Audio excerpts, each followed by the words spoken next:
Time now for Mr. Keene, Tracer of Lost Persons.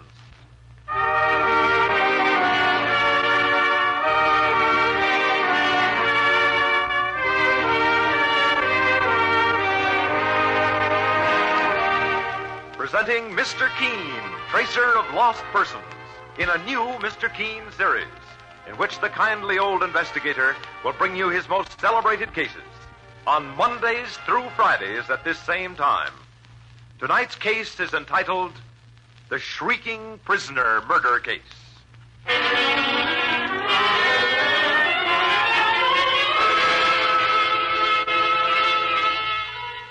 Our scene opens in a large, old-fashioned home situated in a lonely section of New York City.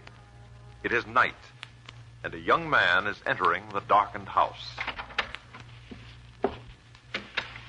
He gropes his way through one of the rooms, unaware that he is moving towards sudden death. It's so dark in here. I wonder if I can find a light switch. Aunt Martha! Aunt Amy, are you at home? They're not here. The house is completely empty. What's that?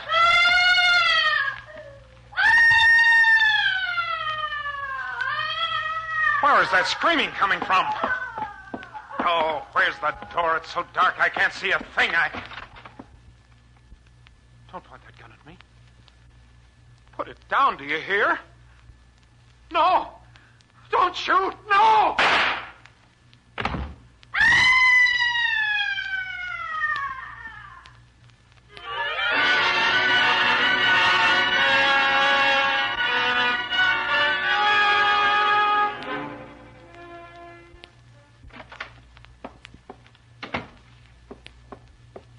Is this the office of Mr. Keene, the private investigator? It is, ma'am. I'm his partner, Mike Clancy. My name is Mrs. Jane Travers. I must see Mr. Keene at once. It's a matter of life and death. Oh, here's Mr. Keene now, coming out of his private office. Mr. Keene. You wish to see me? I'm Mrs. Jane Travers. Something horrible has happened, and I've come to you hoping you can help me. I've heard so much about you, Mr. Keene.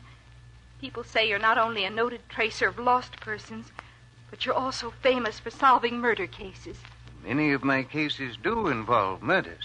Oh, then, Mr. Keene, I'm hoping you'll help me. I'm so shocked and confused.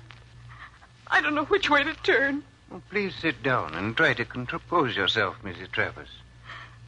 Has someone you know been murdered? My husband, Donald. He was shot to death last night in the home of my two aunts. One of them may be under suspicion for the crime. Please give me all the details, Mrs. Travers. I have two unmarried aunts, Mr. Keene. My Aunt Martha Carson and my Aunt Amy. They've been living alone for years in an old house in a quiet section of the city. Where your husband's murder took place? Yes. I don't see my aunts very often. I'm afraid they're both rather eccentric. They don't encourage visitors.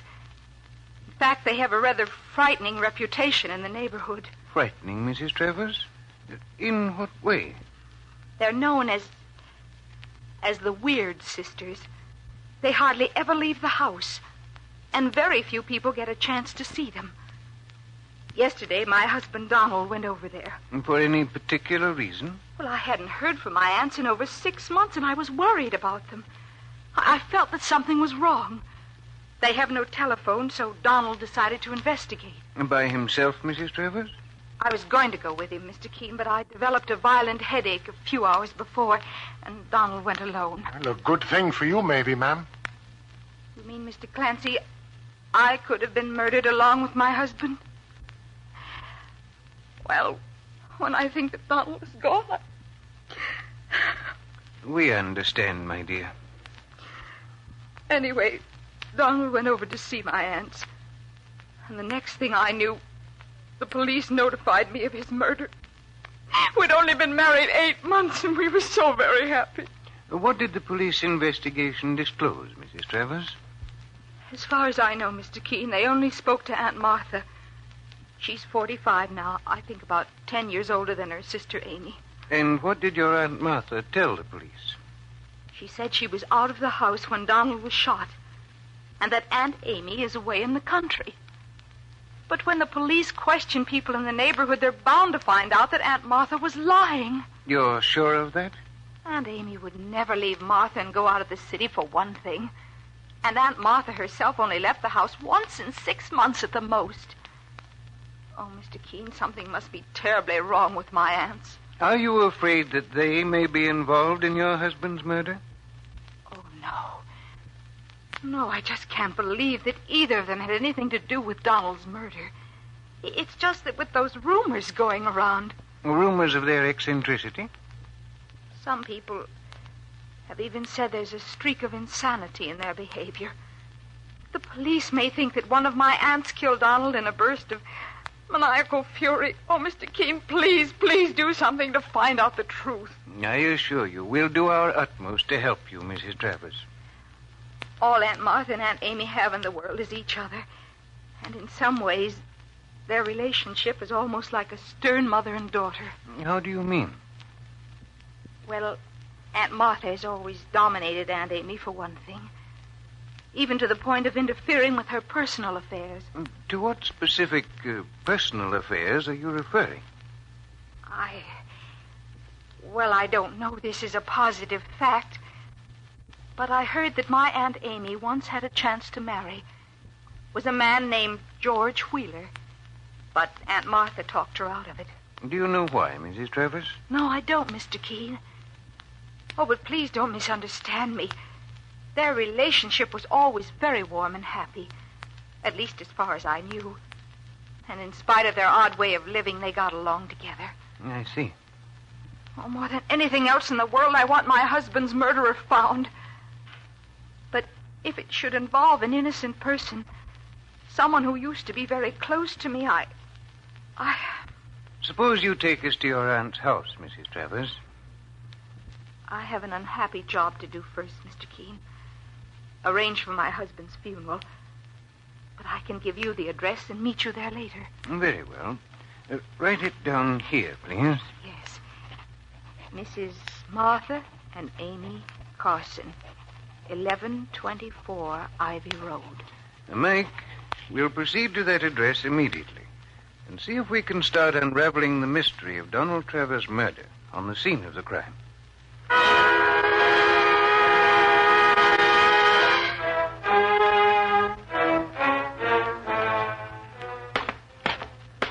Well, this is the house, Mr. Keene. Sure, and it's nothing but a rickety pile of shingles going to seed. There doesn't seem to be a doorbell, Mike.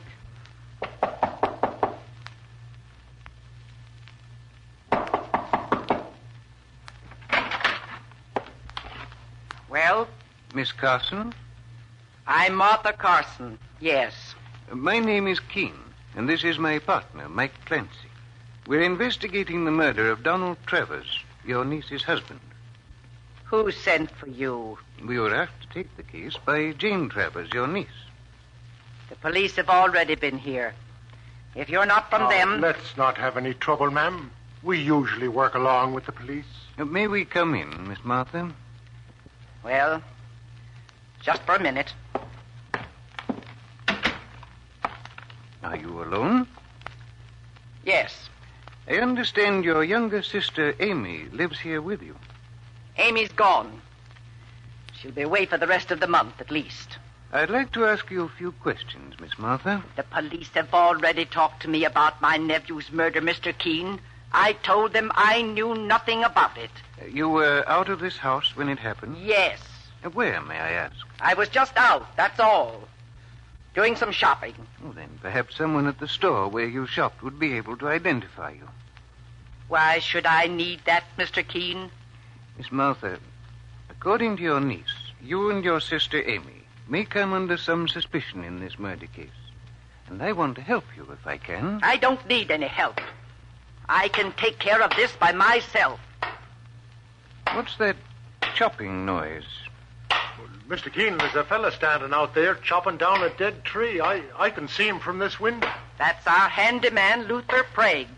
He does work around here. Well, He looks big enough to pull that tree up by the roots with his bare hands. Mr. Keene, do you really think the police might suspect me or my sister Amy in some way? Your niece seems to think so, Miss Martha. And I don't want anyone to say I'm hiding something. I could tell you about someone you might want to talk to, but I don't want him to know you heard it from me. Who is it? A man named George Wheeler. The man who wanted to marry your sister Amy?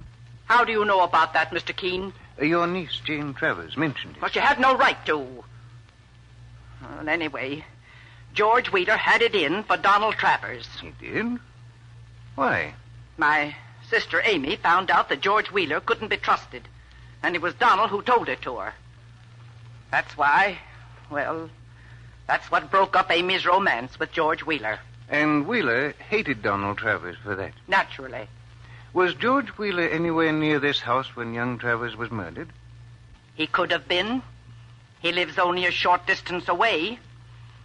Mr. Keene, I never trusted the man myself, and when he loses his temper, he's capable of anything. You realize, of course, Miss Martha, that your accusations are very grave, and that they might make George Wheeler an important suspect in this murder case. I'm telling you the truth, Mr. Keene. What is George Wheeler's address? He lives in the small gray house on the corner. You can't miss it. Perhaps we'd better question him, Mike. Sounds like a good idea, Mr. Keene. You'll find him at home now if you go right over. Very well, Miss Martha. Saints preserve us. Who is that, Miss Martha? None of your business, Mr. Keene. Was it? It almost sounds like a trapped animal. Miss Martha, where is that shriek coming from? I won't tell you. Get out of my house and leave us alone. Mike, let's go upstairs and investigate. No, I won't let you do it. Luther, come in here quickly. Mr. Keene, she's calling that big gorilla, the handyman. I'm afraid we're in for a little trouble, Mike. Come on, Mike. We're going upstairs and... No, don't you dare. Luther, stop these two men. Don't let them go upstairs. Mr. Keene, it's the axe man, and he's got that chopper in his hand. Nevertheless, Mike, we're going upstairs right now to find out who is doing that shrieking and why.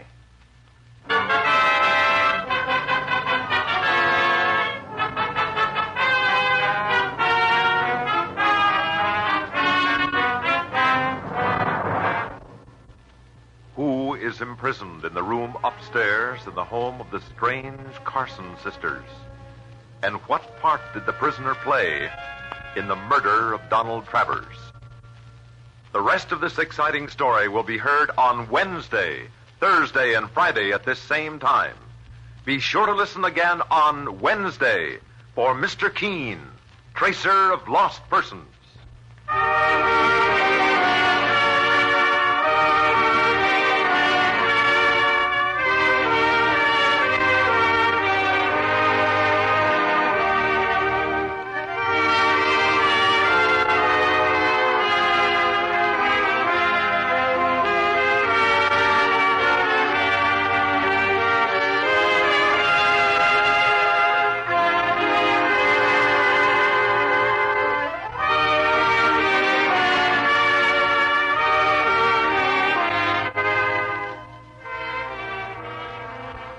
Be sure to listen to Mr. Keene for the next episode of The Shrieking Prisoner Murder Case on Wednesday at this same time. Now, all together, Tuesday night, CBS Radio thrills you with Suspense, Mr. and Mrs. North, and yours truly, Johnny Dollar, starring John Lund. Again tomorrow night on most of these stations. Enjoy all three for 90 minutes of mystery and adventure. Mr. and Mrs. North, Suspense, and John Lund as yours truly, Johnny Dollar. Don't forget, this trio for thrills is yours tomorrow night and each Tuesday evening here at the Star's address. All mystery fans welcome, with or without their favorite sleuthing armchairs. Your announcer, Stuart Metz. This is the CBS Radio Network.